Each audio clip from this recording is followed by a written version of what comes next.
everybody, it's Rachel Milano and Kirk. So we have here our Vigil candle. Can we zoom in a little bit closer? Can you see? So we are here in Stillson community. Now, this one is going to be a little bit different because while I am vigiling for the people here who have been abused and neglected and maltreated by various types of traumatic violation, because it does exist everywhere, I also want to take a moment with this specific community and talk about how great it is.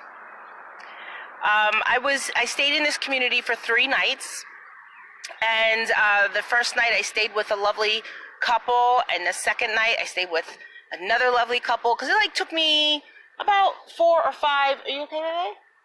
Yeah, that was making sure we weren't. About 4 or 5 days. Watch your thumb, don't get burned. About 4 or 5 days to actually pass from what was the previous one? Blitchton to Brooklet. Stillson. By the time I got to Brooklet, it's about 5 days, 4 or 5 days, about 4 days, probably 4 days. So 3 of those nights I stayed here.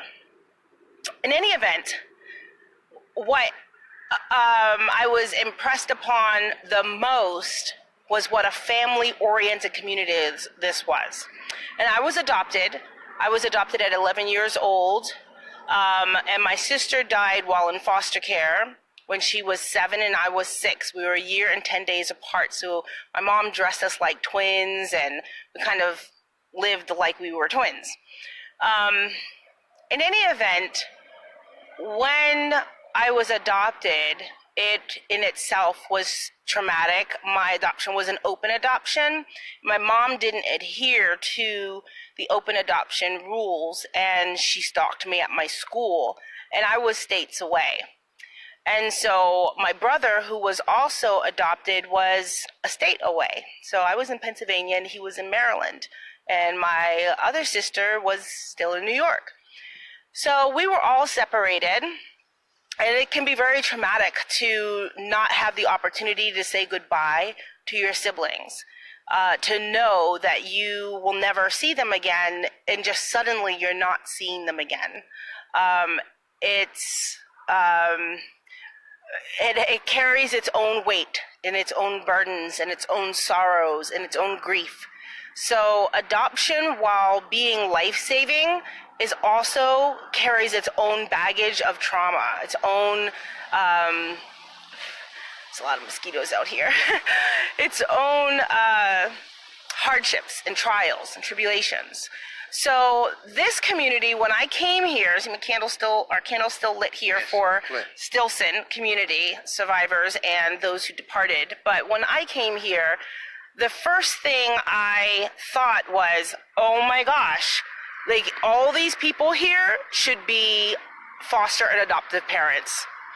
I had been through several foster families and then finally was adopted at 11, but in the foster families that I was in, I had been sexually violated in both of them, in both of my long-term ones, and one of them was my foster father, and I grew up having to protect him and not talk about his name and things like that, even though I was not protected and I was supposed to be protected.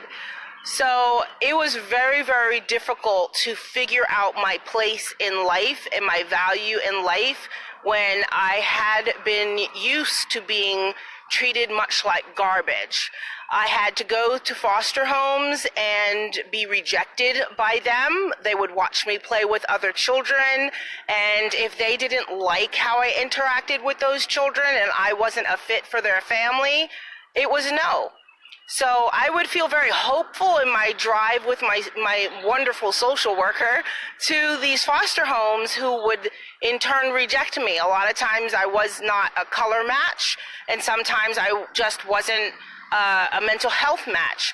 So that repeated rejection and moving around with trash bags from one place to the next and not really being imparted love and worth added and compounded my already traumatized emotional and mental status, having been imposed and had my will usurped in the secrecy of my life by sexual predators and by a lifestyle that was lived by my mom that incorporated and invited a lot of people who violated us. So to be able to come to a community like Stillson and see so many people who are about family, and not that they are without sin, if you will, but they are predominantly family oriented and they really do care about their children. And it stands out, it's noticeable that they prioritize family here. So I told them when I was here, everybody in this community needs to become a foster parent right now. Adopt somebody right now. I mean, America has so many children that are homeless, that need families, that are in orphanages, that are, and believe me, the orphanages still exist, they're just called something different, but in transitional homes, transitional housing, group homes, etc., there's still a lot of children. I mean, if my parents had given up on me because I was 11 and I was an older adoptee, like, I wouldn't have had anybody. And granted, I didn't have the easiest life, but it would have been a hell of a lot harder without placement. I wouldn't have been exposed to some of the things that I had been exposed to that showed me life can be different. And that's what that underlining itching thing has always been. Like, why can't I have that life? Why can't I be able to achieve what I was shown by my adopted parents, by my adopted family, who loved me in the way that they could, not knowing everything that I had experienced. And even though I had a sibling and we had our challenges, but, you know, just to be able to be born of someone's heart, when you're born of the womb of someone who cannot protect you and who is incapable of loving you beyond their pain. So to be able to have a family, every family has its issues. To be able to have a group of people you call family is priceless.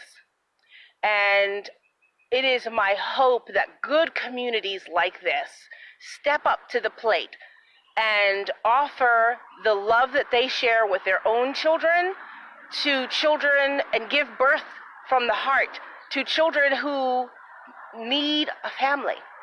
I mean, you would be surprised when I would tell them and they would say, oh, I don't have this and we don't have that. And they cited all their shortcomings. And I'm sitting there like, are you kidding me? Like, I was hungry. I was gambling for my food in school. I could only dream of not sleeping in the back of a post office or sleeping in a telephone booth or not having to wet myself because I was afraid of who was going to come into the space where I slept at night. Like, I needed somewhere to lay my head and be at peace in a bed with sheets that I could call my own that weren't borrowed or used by someone else. Like, it's the little things that frickin' matter. So to be able to sit at a table and eat with people and not have to be begging for somebody else's government cheese. Like, there are people who are living under the hood. When I said that, I meant that. There are people who are living under the hood, not in the hood, under the hood. And those people would do anything to live in a place like this, to have the freedom and the liberty of fresh fucking air. Like, it's amazing. Let me bring myself back. So please, if you are a community like Stillson, like this one here, that values family time, children, education, quality time, fun outside, jumping on frickin' trampolines and swinging and going to the park and going to t-ball and baseball and, you know, dirt biking with your friends and all those things so many kids will never see in their lifetime. That's something more than what they already have. Open up your doors, open up your homes. You have a spare room. Some people have houses with 5 freaking beds in them, and nobody sleeps in them. Nobody. But do you know how much love you could get? I tried to love my family.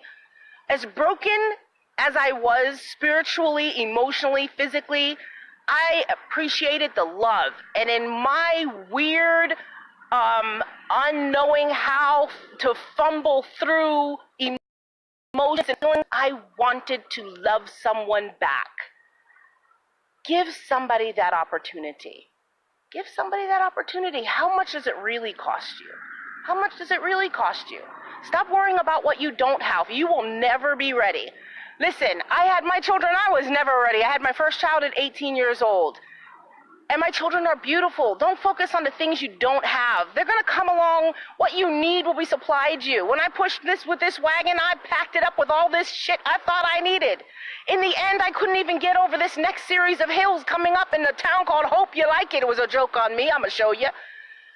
I couldn't even push that wagon over there with all that stuff I had in there. I had to offload it. And you know what? People supplied. People along the way supplied my needs. Trust that the universe is going to show up with what you need. And go ahead and reach out there and give somebody the fruits of life. If you have it and you deserved it, why don't they? Why don't they?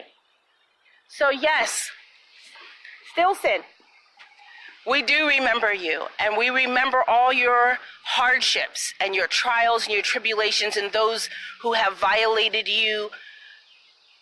But we also encourage you to stay strong and stay that family, close family knit community that you are.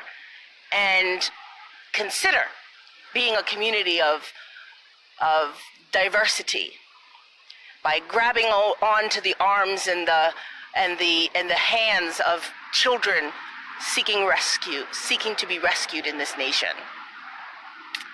Love to you all. God bless. Take care. See you in Brooklyn. I believe it's Brooklyn's next. Bye-bye.